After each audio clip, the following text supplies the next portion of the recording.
Points clear of reigning world champion Pecco Bagnaia.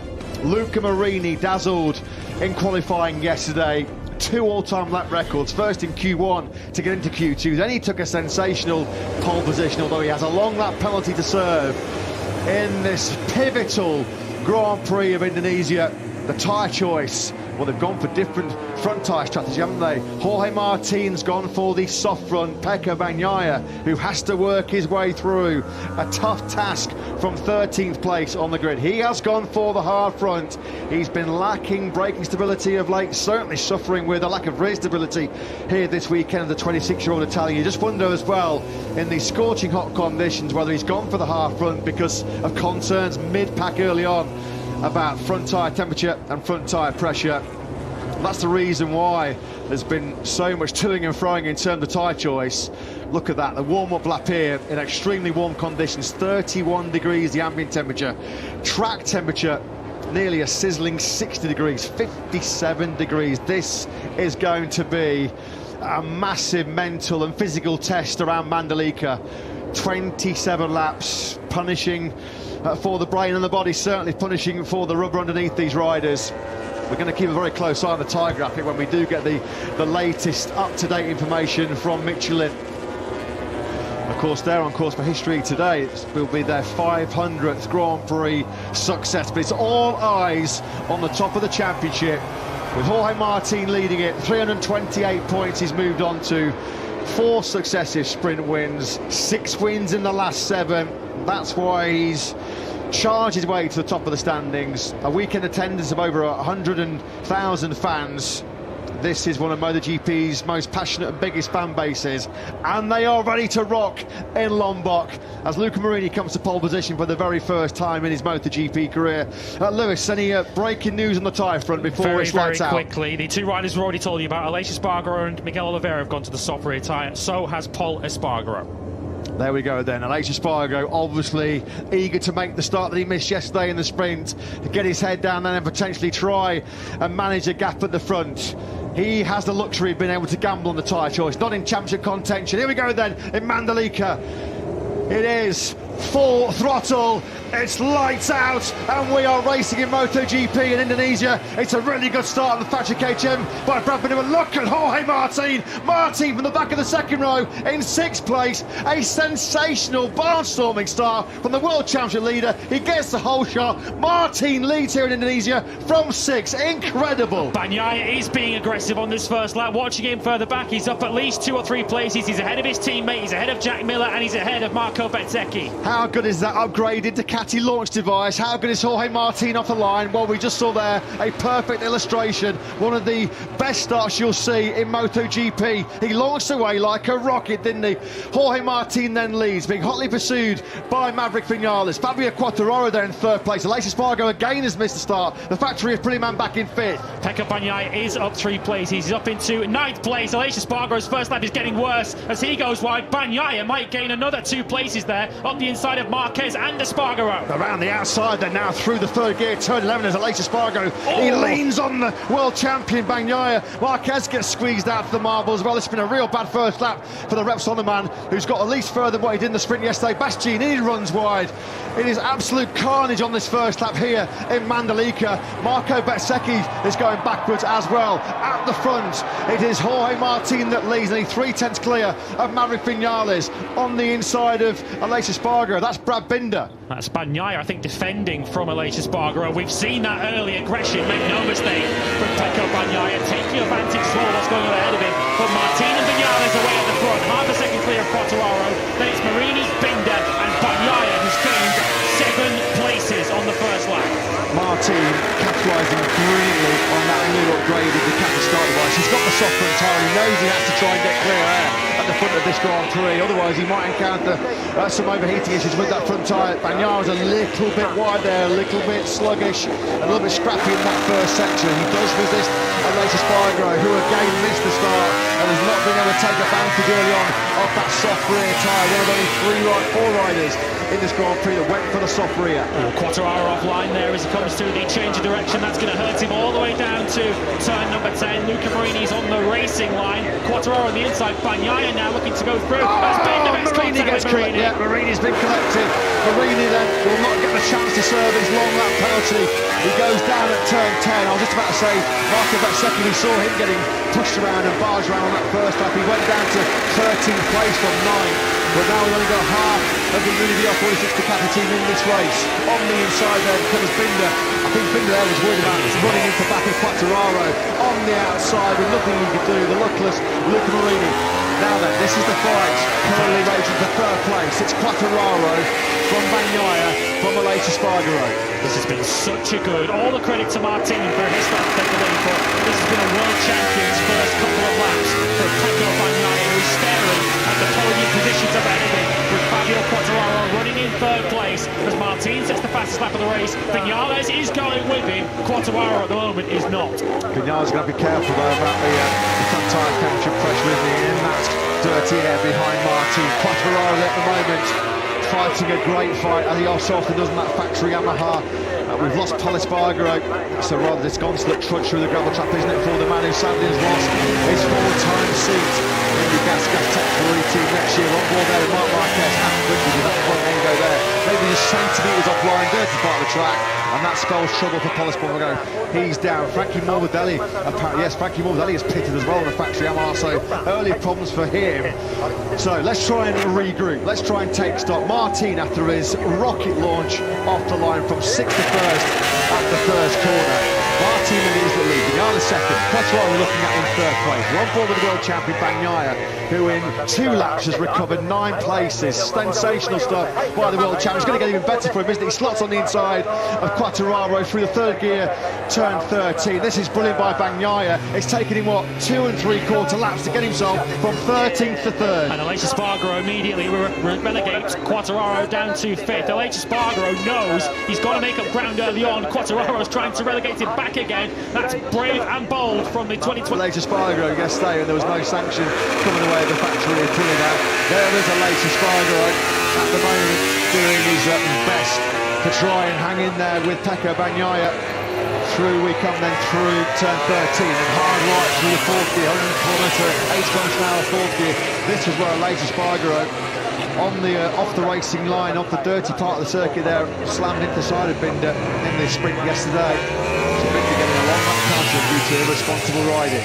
Through the final corner we go then. Aleix Espargaro is starting to really build the pressure here on Bagnaia, who could be slipping off the podium.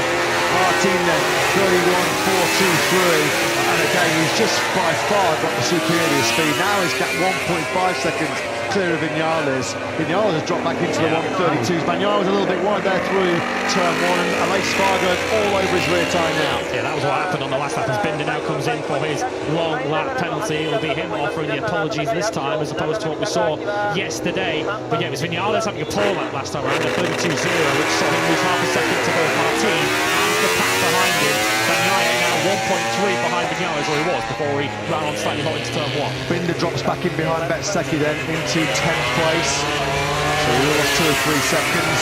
So of course, I'm sure there are going to be some people in Red Bull KTM who might be sort of questioning why Brad Binder has got off, or why Aleix Espargaro wasn't penalised yesterday for the Binder contact. We've got some thoughts on that one as well. Oh, purely because Aleix crashed and then his machine took out it's poor old Binder, but the thing is, if that had happened, if Brad had crashed and his bike had taken out Marini, he wouldn't have had a penalty either. But if you ride into the side of someone, that's where the penalty comes. Thanks very much for that, Simon. Back at the front, Jorge Martin just stabilising that 1.5-second advantage he has over Vinales. This is a real intense battle, isn't it? Luca Marini then, he pulls in, he has completed the long lap. And I guess after the crash as well, there's obviously no chance he's going to score points. Absolutely nothing to gain, looks to lose. So he's just inside, and along that penalty completion, he's part of the Unity 46 Ducati. Rest up and recuperate and recover more for Australia next weekend. So still been a superb weekend for Marini, despite the late disappointment. His first ever MotoGP pole yesterday with a Tissot sprint second, and he'll be back bigger, better and stronger next time out in Australia. It was clearly a mistake for Vinales on that last lap that saw him lose that time, because he was straight back into the 131s last time around. He set his personal best lap last time. And let's take another look at the start and watch Martin, left of picture from that second row, just gets it beautifully hooked up as the lights go out. He's already now alongside Binder. Espargaro hits reverse as he did yesterday, and even before he hits the brake for turn one, Martin is clear in the lead. Tell you what, Nash should be contacting Ducati. Well, no, because that is a rocket launch off the line. We know that Ducati recently have given Jorge Martin and Pecco Bagnaia this upgraded start device. Well, it is working, an absolute treat, isn't it? What a sensational start that was by Jorge Martin, and he has capitalised to the maximum on it. He's quickly broken the early challenge that was being posed and thrown at him by Vinales. There was Luca Marini, look, the massive ice pack has gone straight on that left collarbone. Last thing he needed was another whack on the tarmac after the Binder contact, and you think quite wisely he has decided to take no further part in what was going to be a very long 25 laps. It was going to be a long 25 laps even if he just stayed upright, but Luca Marini has decided to sit this one out, or the remainder of his Indonesian Grand Prix out. He'll be back next time out. Personal best for both Vinales and Bagnaia last time around, although they were still slower than Martin, who did a 1:31.2 to extend his lead to 1.7 seconds. Bagnaia, if he can get out of this with 20 points for second place, he will consider that a very good salvage job. Still a long way to go. We're only coming up to 1/3 distance in this race, with Bagnaia able to pull 0.3 of a second extra out on Aleix Espargaro last time around. As we watch Brad Binder now trying to come back through the field. He's the second of the KTMs in this picture in this group, led by Miguel Oliveira. At the back of this group is Marc Marquez, who had a poor 7th lap as he lost 2 places both to Binder and to Bezzecchi. This is a real big group fighting for 6th place. It's currently being led by last year's reign master in Mandalika, Oliveira. He's 6th. He's got Miller, Bezzecchi, Binder and Marquez for company. Not too far back of that group as well, these two, Nakagami and Fabio Gianantonio, fighting for his MotoGP future. Of course, the Gresini Ducati man having been bumped out for the 8 times world championship. There's somebody down there. Somebody's got Marc Marquez. I was going to say, just saw a puff of dust, a cloud of debris, and it's Marc Marquez who has a miserable Mandalika Grand Prix. Listen to the groans from the fans in the background there. It's an unlucky turn 13 for Marquez. Didn't even complete a lap in yesterday's Team So sprint, and he's bailed off on lap 8 here in Indonesia today. No points for Marc Marquez. And now 2 big reasons why he feels like he has no choice but to walk away from HRC next season and build his career back up at Ducati. 2 days for Marc Marquez. What more can I do? It looks like he's saying to the heavens there. Well, Marc Marquez's race is over. Taka Nakagami has also dropped a place on this lap. Antonio now moves into the top 10. Nakagami though still the leading Honda on circuit now, with Marquez out of play. On board then with Brad Binder as we look at the sole remaining Mini BR46 Ducati. Of course, Brad Binder's already made contact with the other one in this race, with Luca Marini now out of this race. Bezzecchi will already surely be thinking of the pain that's going through his collarbone at the moment. His main thought is trying to get past Jack Miller on the way into turn 10, but Miller late enough on the brakes to hold his time off. No way through that. There's been some drama with the Rebel KTM, the Mini BR46 already at that turn 10, the incident with Binder and Marini. Unfortunately for 93, that was class 23 of the 2023 season. For Marc Marquez, he is down and out then of this Mandalika Grand Prix. Oliveira then resisting Jack Miller at the front of this battle for 6th place. And there he is, just look at that, a face, a pose of pure frustration, pure dejection from Marc Marquez. And Miller picks up Oliveira in the final corner. These two had a good fight early on in the rain here last year in Mandalika, didn't they? Through Miller goes then on the carbon fibre chassis KTM. He now sits in that 6th place. Fabio Quartararo is having an excellent ride in 5th. He's just set another PB lap of this Grand Prix, a 1:31.5. That was slightly quicker than Espargaro. Oliveira's race going back towards the Bezzecchi, picks him off. That's getting really, really tight, isn't it? As they sweep through the first corner. Might not like collarbone again. Yeah, I wonder if Oliveira may be already having attacked so hard in the first part of this race. He's just having some early issues backwards at that stage of the race. Binder now's going to try and find a way back through on the Gianantonio. So this is now the battle that's going to be taking place for 8th spot. Oliveira did get back out on track, but he's now dropped to 16th place, so he's effectively the last rider on track is we've actually got John Zarco behind him, who's having an absolute nightmare out there on the second of the three with Paracha Ducatis. The other one, of course, is right at the front of this race. Martin, another low 131 last time around, a 31.2. This is the all-Honda battle between Mir and Taka Nakagami. Mir almost lost the front there on the inside of Nakagami. That's the battle for the final place in the top 10. Yeah, it might be time for Aprilia fans to have some concerns right now, because the latest Spargo's last lap was a 1:31.963. He's dropped right off the page of the top three, directly ahead of him. 7/10 slower than Martin, half a second slower than his teammate Maverick Vinales. There is the latest Spargo. You can just see, look at that, how much time he's losing to Fabio Quartararo. So these are concerning times for Alex Spargo and the Aprilia squad. With the gamble on the soft rear tyre, looks like it may well be backfiring right in front of our eyes here, because Alex Spargo is going to be probably back in the 132s very, very quickly. He was 6/10 of a second slower than Bagnaia on that lap 11. Looks like he's encountering the grip problems that we feared he would do. I do think Quartararo's made a mistake somewhere in the first sector of this lap, because the advantage that Alex Spargo had at the start of the lap has doubled over Quartararo. And yellows are now out in sector 3, so someone behind this pair that we're watching on track has gone down. But look how quickly Quartararo, from whatever happened in the first sector, has zoomed right up onto the back of Alex Spargo again. It's been a bad day for the gas factory racing tech rating. We lost Paul Spargo very early on at turn 16, following him into the gravel trap with his teammate Augusto Fernandez. Quartararo picking up the drive grip, picking up the acceleration. Is he going to be close enough to attack Spargo on the brakes the first ball? No, he's not. Joan Mir is another casualty. This already feels like a battle of survival, doesn't it? A race of attrition here in Mandalika. Turn 16 has caught out Joan Mir. A day to forget them for Gas Tech 3 and also for Rex Honda. Both for all four of their riders crashing out. Mir trying to remount his RC213V, but surely it's just a matter of time before Quartararo snatches this fourth place away from Spargo. Well, if he's hitting tyre problems already, it's around here where it will start to show, because we know that this Aprilia is so good at carrying the corner speed. But Fabio Quartararo already is starting to zoom in on the back of Alex Spargo. Both Aprilias actually look like they're starting to come under a little bit of difficulty. Quartararo in a little bit hot there, so was Spargo into turn 10. But Vinales' advantage over Bagnaia. Martin's down low. Oh no, Jorge Martin has crashed. Can you believe this? Jorge Martin has his head in his hands. There is another massive plot twist, another huge pendulum swing in this year's MotoGP World Championship battle. Can you believe what we've just witnessed? Jorge Martin was cruising. He was 3 seconds ahead of Maverick Vinales in second place. This is now a battle for the final place on the podium. It's about the second now. Incredible. Maverick Vinales now takes lead. Bagnaia then up into second place and chasing Maverick Vinales. Pecco Bagnaia will not be able to believe his luck. He's in P2 now. Bagnaia suddenly from 13th on the grid will think, I can win this race. Pure Mandalika misery for Jorge Martin. This one is going to sting. This one is going to linger in the mind for a good time if he doesn't win this MotoGP World Championship this year. He had it in his hands. He was building a commanding advantage in the World Championship, and he dumps it at turn 11, 3 seconds clear of Maverick Vinales, and in a pile of dust and debris, straight away, head in hands, Jorge Martin. He was on that soft front tyre. Was that an issue? Was he already having problems managing that front grip?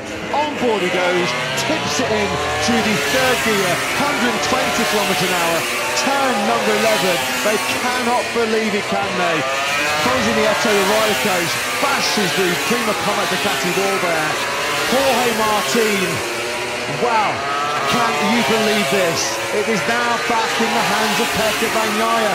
Angel Martin looks on Jorge Martin's distraught father. What an opportunity this is. Brad Binder has got another long lap penalty, another irresponsible riding sanction after his contact with Miguel Oliveira. Now then, Pecco Bagnaia looking to jump all over Martin's mistake here. Pecco Bagnaia then now trying to reel in Maverick Vinales. Vinales, of course, on course at the moment for potential history. No rider has ever won in MotoGP for 3 different manufacturers. He's done it for Suzuki, he's done it for Yamaha. Your new championship leader, that's assuming with Pecco Bagnaia. Pecco Bagnaia has not gone to the checkered flag yet, and with the way this race weekend and the way this Grand Prix is going, do not assume anything. We're down to 14 runners in this Grand Prix, the 22 that started, and that one will take a long time to get over for Jorge Martin, especially if Pecco Bagnaia wins this race. Jorge Martin, inconsolable at the side of the track. He's just a frustrated, a dejected spectator now. All he can do is watch on. He's going to be hoping that somehow Maverick Vinales can keep Pecco Bagnaia at bay and take away 5 vital World Championship points. 13 laps to go here in what has already been an incredibly dramatic Mandalika Grand Prix. Look at that, Martin just can't quite believe what has happened right here. Coming through turn 11, a couple of laps ago, he slides out of contention. He's actually now watching Vinales and Bagnaia sweep through in front of him. This is going to be a bitter pill to swallow for Jorge Martin. We thought who was going to break his momentum, who could stop the rock? Well, it's all self-inflicted. Self-inflicted for Martin as we keep an eye on what's going on elsewhere. This guy is doing a stunning job. Fabio Quartararo is the fastest rider on track at the moment in 3rd place. Aleix Espargaro is among the slowest. He's just done a 32.3 and has now lost 4th place to Jack Miller for KTM, who's up to 4th. Aleix gravel track. A few minutes to forget for Prima Comet Racing. Jorge Martin, the World Championship leader, out at turn 11, followed in a couple laps later by his teammate Johan Zarco, who crashed in Q1 hard at that very same corner. Talk about a golden opportunity presenting himself here for Pecco Bagnaia. If he just stays in 2nd place, he's going to seize back the lead in this MotoGP World Championship, and you have to give him so much credit coming from 13th place on the grid. This is going to be Zarco's exit. Very similar crash, wasn't it? He just tumbles off the side. He lost the front, and then it gripped again. He saved it. He was looking at the rear didn't grip and firing over the high side. So a few minutes to forget, wasn't it there? Espargaro continues to pull it, although he's actually somehow fought back onto Gian Antonio again. This is the battle then. Espargaro is ahead of this there on the 41. Bececchi's now up into 6th place, ahead of Fabio Gian Antonio, who will be looking at this thinking that 4th place is on for him, because that's what's up ahead of him. It's a group led by Jack Miller, but once again, have to doff your hat to Fabio Quartararo, who does a 1:31.127 last time around. He's half a second quicker than even the leader. What did we say in MotoGP? Expected, expected. Incredible. Can't quite believe we've seen Jorge Martin throw away another victory when he was 3 seconds through. It wasn't like he was being seriously harassed by Maverick Vinales. It looked like he was in complete control. Just wonder whether he just was struggling to start with that soft front tyre. Anything could happen in MotoGP though, and it usually does as Bececchi goes in hot in the 1st corner. Aleix Espargaro toughs it out and swings back on his inside now. Gian Antonio comes through as well.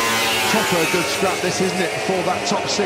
Aleix Espargaro might be regretting that soft rear tyre gamble now, because we've still got 11 laps to go, and he is lapping consistently in the 1:32. He's a second a lap slower than the fastest rider on track, which again is Quartararo, who might not feel that his hopes of victory are over yet. If he continues to catch the leading pair at that rate, but the battle for the lead, as we watch the battle for 5th place changing hands, is on. The lead at the start of this lap was 0.8 of a second. Leader for all the 24 hours. Of course, this is not over. He'll come back. He's going to fight hard as Bingley picks off the fast-fading Aleix Espargaro here. So Aleix Espargaro still second on that penalty. Tell you what, Aleix Espargaro is going to be in the 34s very quickly.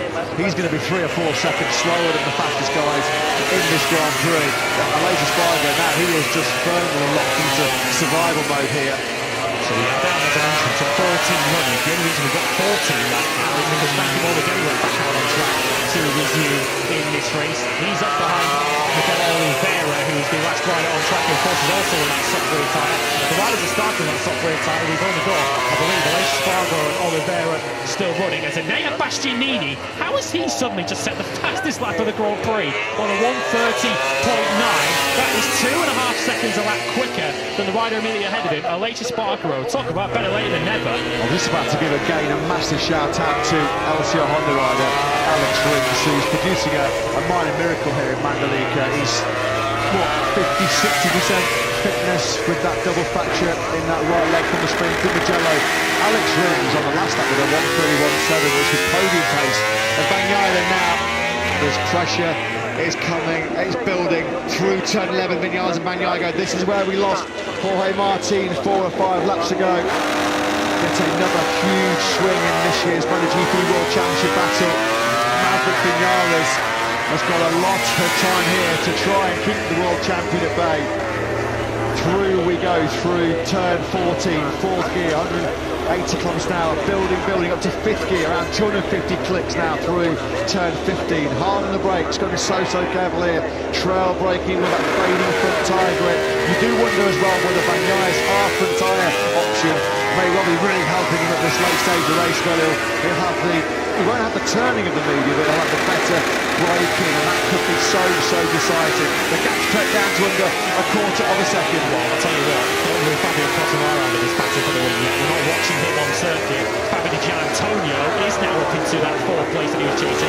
But Fabio Quartararo is the fastest rider of the leading three. A 1:31.1 for him, 6/10 quicker than Viñales, 3/10 quicker than Bagnaia, and he's only 2 seconds off the race lead. Here is the 2021 world champion. Yamaha do not want to go winless in 2023.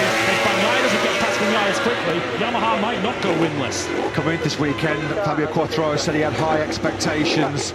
Well, here comes Bagnaia. He's got the inside. This could be the key race-winning overtake. Then he got such better speed. This is where Maverick Viñales started to fade through the high-speed change direction through 5, 6, 7, 8 and 9, and Bagnaia picks him off. This is properly kicking Martino while he's down, rubbing salt into the wounds of the Spaniard. Pecco Bagnaia then hits the front for the very first time in this Indonesian Grand Prix. We remind you, he started from way down in 13th place. What a sensational job this is. This is the reason why he's got that number 1 plate emblazoned across that factory Ducati.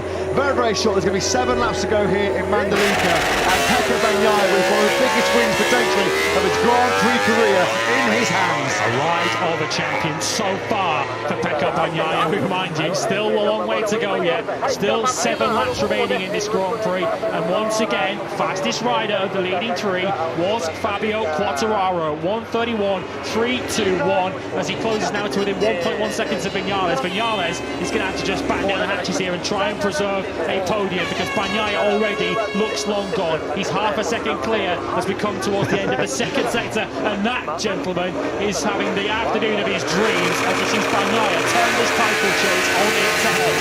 Quartararo though is just eating into the time of this top two. Fabio Quartararo over the line, he was 1.1 seconds behind Bagnaia. He's now just 0.8 of a second behind him. Bagnaia has been given the hurry up here. He's been told that the gap is coming down. Viñales, there are your top 3 men then here in Mandalika. It's Bagnaia that leads into turn 11. Viñales in second place, but Fabio Quartararo, this would be an astonishing performance by the former world champion. He has not won, and he's not even led a single lap in the last 24 Grand Prix since his factory win last year, when he moved 91 points clear of Bagnaia. He thought it was impossible for him to lose last year's title fight. Of course, he ultimately did, but he's showing just pure class here, isn't he, Fabio Quartararo? Showing why Yamaha just can't afford to lose his services. He said this weekend in Indonesia, if Yamaha don't give me an M1 that's going to allow me to fight for the championship next year, no hesitation whatsoever, Lewis, in finding a new seat in 2025, and he's just showing his value here to Yamaha, isn't he? Once again, he was a quarter of a second quicker than Bagnaia, and Bagnaia had empty track ahead of him on that lap because he'd already unpassed Maverick Viñales at the end of the previous lap. Fabio Quartararo, we're seeing the top 2 from 2022 really step up, aren't we, here this afternoon. They are both performing absolute heroics at this stage of the race. Maverick Viñales surely is going to be powerless to hold off Fabio Quartararo, and the big question here, I think, is how quickly can Quartararo get this move done, get Viñales out of the way, and then what can he do about Pecco Bagnaia, who, even with clear track ahead of him, is not quicker than the number 20 who's running third. Yes, there are a few high-profile riders that have jumped up in front of him, but you're still going to be in it to win it, haven't you? And Alex Rins has got himself inside the top 10. An astonishing ride by Rins. He's got Nakagami, Ralph and former Yamaha teammate.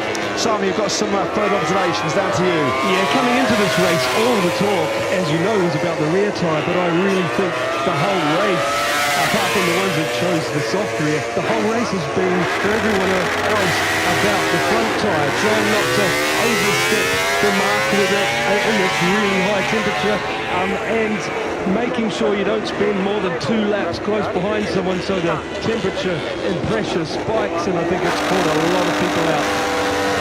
Yeah, thanks to that, Simon. We thought that was the case, particularly with the soft front tyre for Roy Martin, who we remind you was 3 seconds clear of of Maverick Vinales when he jumped off a monumental mistake in terms of the championship.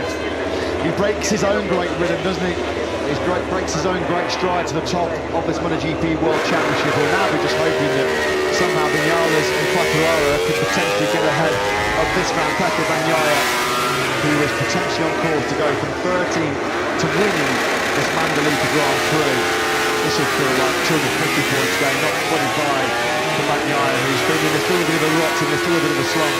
Without a win in the last 4 rounds coming here into Mandalika. And he is producing the goods when it really matters. He's just sort of keeping Vinales and Quartararo at arm's length. Oh, Quartararo's got in high turn 10. Quartararo then so desperate to try and pressure Vinales into mistake. And it's a mistake in his own that may well have cost him the chance of leading Bagnaia. Vinales isn't getting Bagnaia yet. The gap has come back down again on this lap, from a second at the start of the lap to 3/4 of a second. So Bagnaia hasn't got this one completely sewn up just yet. You were right to point out Alex Rins a moment ago. He's now got past Aleix Espargaro, which tells us A, how good Alex Rins is going, but also just how little grip Aleix Espargaro has. He is now 3 seconds a lap off the race leading pace. It was a big gamble, it was a big roll of the dice, wasn't it, from a pulley on Aleix Espargaro? It has spectacularly backfired. Aleix Espargaro may well be doing 135s at the end of this Grand Prix. He's just nursing that RSGP home right now, isn't he? 3 to go then here in Mandalika. Pecco Bagnaia, nearly 8/10 of a second clear of Maverick Vinales in second place. Still a big interest in this victory battle. Fabio Quartararo in an exceptional third. Just shows, doesn't it, when Quartararo qualified well, puts him in the game. One of his best races of the weekend of the season was also from 4th place on the grid in Assen. Just shows if Quartararo can qualify, well, he's still very much a force to be reckoned with in MotoGP on that factory Yamaha. Bezzecchi's taken 6th place back from Jack Miller.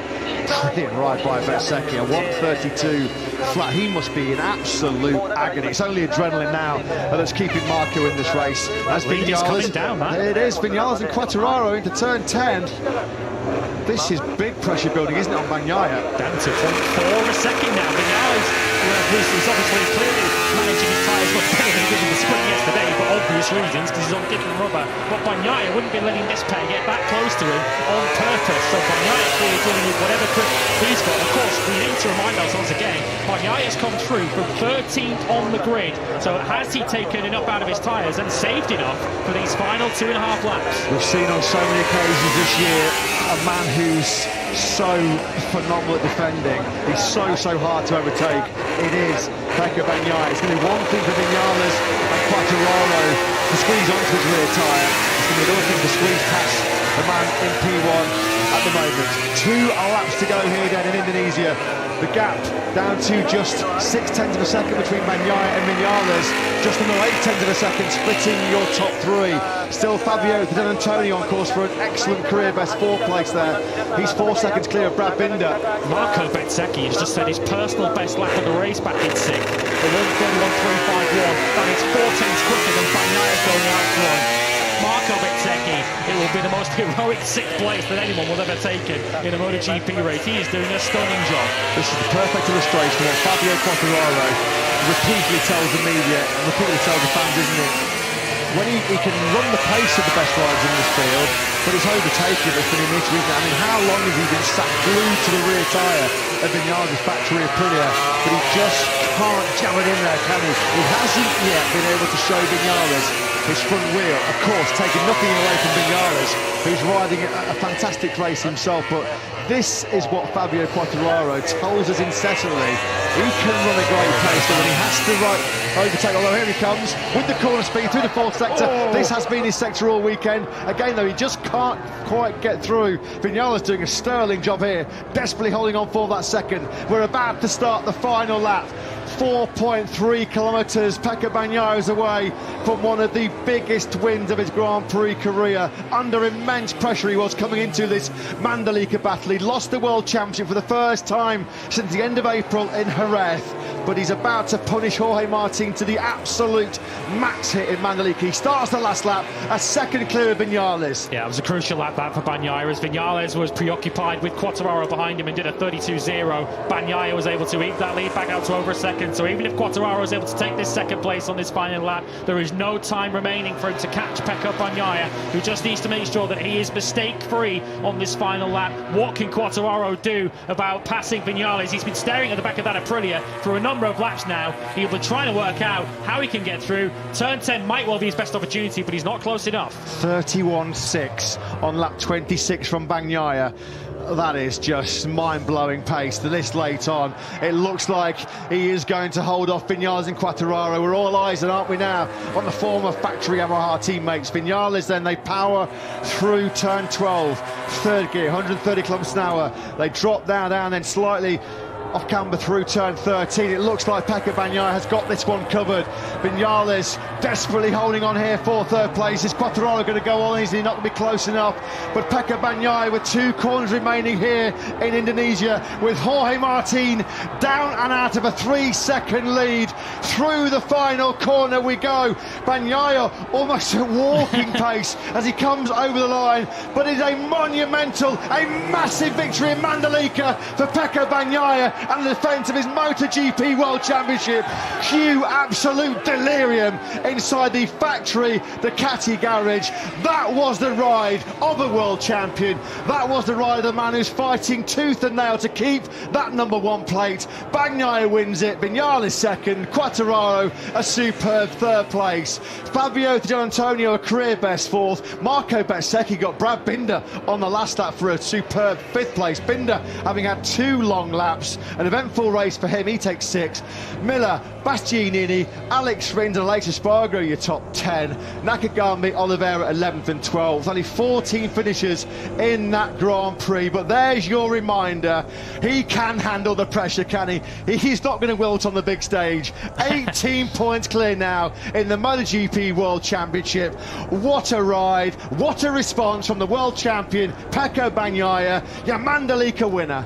Never say never in MotoGP, and never write off the world champion Pecco Bagnaia from 13th to the win. He could never have dreamt of this scenario when he woke up this morning here in Indonesia, to go from a 7-point deficit to an 18-point lead. He's the first rider to win a dry Grand Prix from off the front 4 rows for 17 years, since Marco Melandri in Istanbul Park in 2006. And is that the turning point, the definitive turning point in this MotoGP World Championship battle? Still 5 rounds to go, but the pendulum has swung back in Pecco's direction. Oh, thank you, Mandalika. Thank you, Indonesia. What a race day we have had here today, and it has culminated in one of the biggest wins for Pecco Bagnaia. Let's go and get some immediate post-race reaction from his boss, Gigi Dall'Igna, who's with Simon. Gigi, what a ride. Yeah. Give us your thoughts. Yeah, it's unbelievable.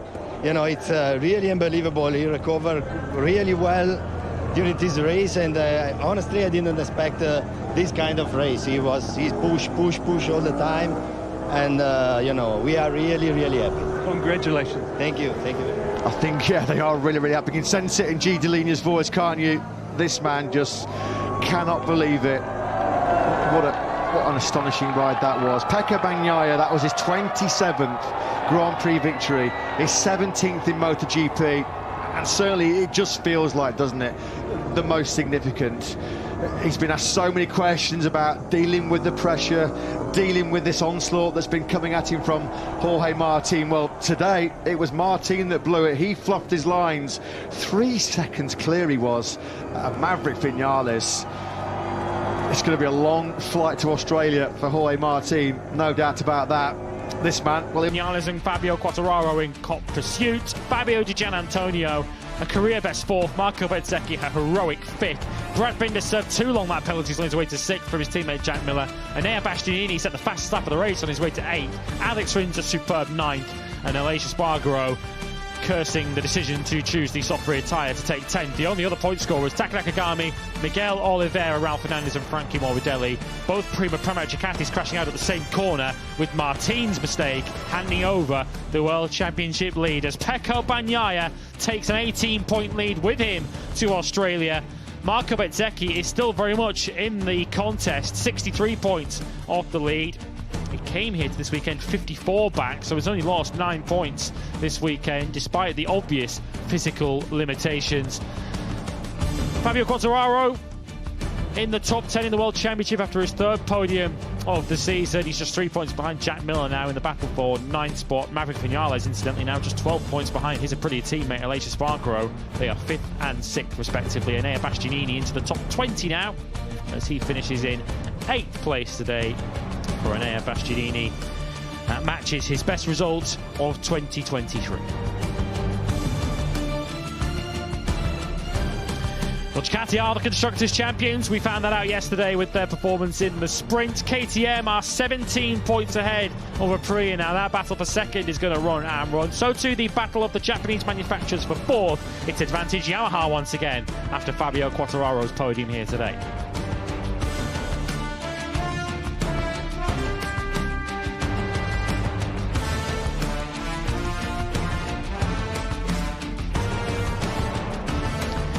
Well, Prima Power Racing, despite a pointless afternoon for them, do still lead the team's championship, although Mini PR46 have pulled back 11 points on them. It's down to 63 points now in the race for the team's championship. Ducati Lenovo team back within 100 of the leaders after Bagnaya's victory and Bastianini's 8th place.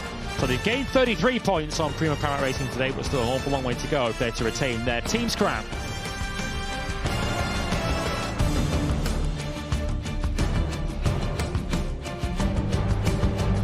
Jorge Martin does still lead the Independent Riders' Championship, although his lead has been slashed to 45 points now over Marco Bezzecchi. John Zarco and Luca Marini stay where they were in 3rd and 4th. Marini, of course, was taken out in the early stages by Brad Binder. No points, of course, today for Alex Marquez either, having not started the Grand Prix. Miguel Oliveira did at least score 4 points for 12th, despite being nudged off the track early on by Brad Binder.